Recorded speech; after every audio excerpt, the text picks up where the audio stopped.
Greetings, salutations. Hope everyone's having a good day.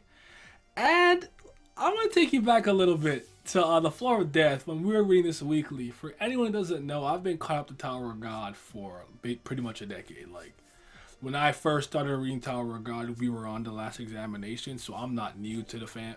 I'm new to the fan base in the sense that it's a lot larger now. And for about 5 to 6 years when I was reading it, not many people were messing with webtoons or Tower of God in general. But the Floor of Death was an arc that was pretty split when it was happening. A lot of people they weren't feeling it. That was a thing. And Urek Mazino was a character that used to get roasted on Twitter.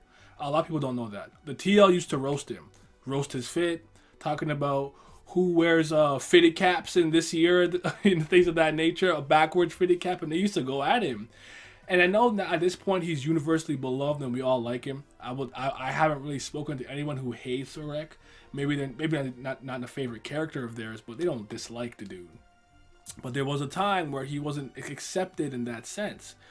The Floor of Death was contentious for the sole reason that at this point in the series, we really understood how strong irregulars were, how strong Urek was specifically, and him being there for a lot of people ruined any possible suspense or tension because, like, you have number 4 in the tower right there. I don't care that Helljo can do A, B, and C.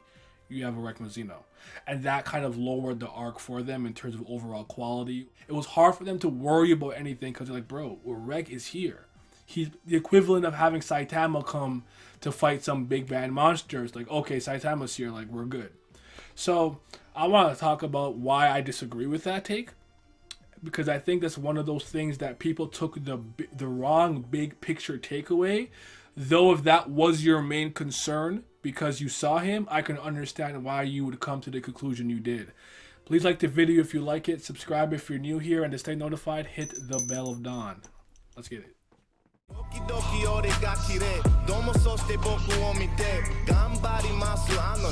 Y'all talking time just tick away. You ain't clocking hours on the day. All that watch is stopping what you claim. Dollar crosses Rio got me name. Hoping God just get me out this game.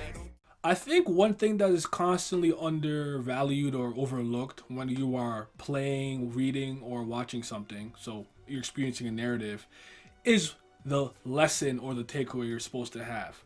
And I find that a lot of fans get caught up in the wrong thing sometimes, and they focus on something that isn't at the very least from my perspective, the point. I don't think the point of this arc was necessarily to be overthinking the fact that Urek's presence here kind of undermines what Helljo is doing.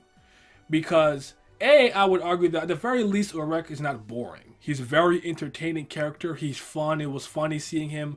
You know, he likes Garam going through his phone, trying to text some girls. Yuri kind of kicking him when he had the little thing on his ankle to kind of suppress his power or whatever. Like, he's still very entertaining, and he's very boastful, talking about just need 5%, Mr. Finger. He kind of bodied my guy Karaka, you know what I'm saying? But you know, what could he do? What could he do? He's an irregular, right? So I understand, but for me, I took away so many things by his presence being here that what it could mean for later on and why it was important, where I was okay with it. First of all, he had personal stake in being here. He knows Helljo. This is his fault in a lot of ways. Helljo has ran rapid with power because of the Red Theresa that he imparted onto Helljo when he was a whole repairman. He had personal investment here because unlike a lot of high rankers, family heads, and figures who are extremely powerful and high ranking, he hasn't really lost his ability to care about the little guy or the guy with potential. He's like basically a mega corporation, if you will, who would lift up small businesses. And a lot of big companies wouldn't do something like that. So I think that's a part of his personality that's overlooked. But at the end of the day, he was here because this was in a lot of ways his fault, and he cared about Helljo and he wanted to get through to him. So you can't lose sight of that fact. That's very important. 2, we got a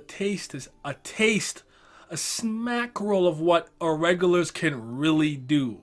Obviously, we've only seen him go 10%, no Shinsu, and not bloodlusted. Because remember, he's not trying to kill Helljo. He's trying to separate him from the Red Theresa. So even though it's 10%, it's like like the weakest version of top 10%, if you will. So we got a taste and snippet of what we could expect from Bam moving forward, even from just a physicality standpoint. I think that was important, and I think Bam needed to see that and get that, and he kind of comments on it too internally, like, this is what an irregular can do type beat. I thought his display was incredible, from his personality to some of his historical passes with characters like Garam and Yuri, on top of the fact that this dude is just mad strong, and he kind of showed out to the point where, like, I think people really don't take in that one thing SIU is super good at is he can really show you the destructive scale of an ability, because he'll zoom out and you'll see, like, oh man, like, that's really far. Like, UJ was above the corpse. He was way up in the sky, and his 10% punch caused so much devastation and destruction that you can see its aftermath and aftershock from all the way over there. So, like, his display was really good.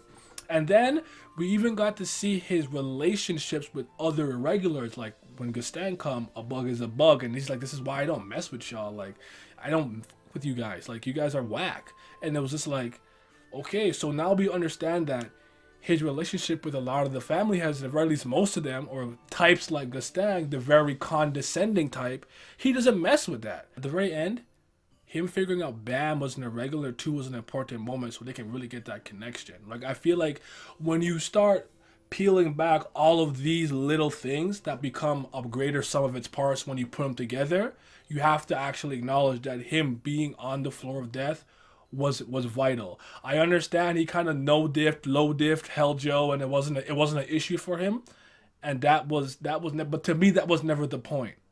The point was all of these other things when it came to Urek's personal life, personal investment, things he had done on the floor, relationship with Hell Joe, him being an irregular, and Bam being able to see this. So when I kind of consider all of those moving parts, to me, I think this arc needed him, as opposed to him undermining it because of the suspense or whatever, the tension. But that much I can understand, if that really bothered you. Like, he kind of no-sold Hell Joe, like it was very easy for him. But I want to know what you guys think about the Floor of Death arc in general. Tell me how you feel about Urek Mazino, and tell me about how you feel about his implementation in this arc. Did you like it? Did you not like it? Do you think it was too much? Would you have preferred if Bam and company would have to have done it without him? Because I would also argue that if he's not there, they don't succeed. I think Bam gives you the best fighting chance because he could still use Shinsu on the floor the way that he could, but I just don't think he was strong enough. And he didn't have the little needle thing that Urek Mazino had. So I still argue that, yeah, maybe, X, Y, and Z, too powerful, blah, blah, blah, yada, yada, but we still needed him to get the job done. If he wasn't there, it wouldn't have happened. But yeah, let me know what you guys think. I'm going to be out. Here. In my drugs, pour it in my cup, sitting in my darkness with my ghouls, we pouring up. I don't really give a fuck, I don't really have a say. You tell me that I suck until you get up out my face. You got tears in your eyes, looking like a fool.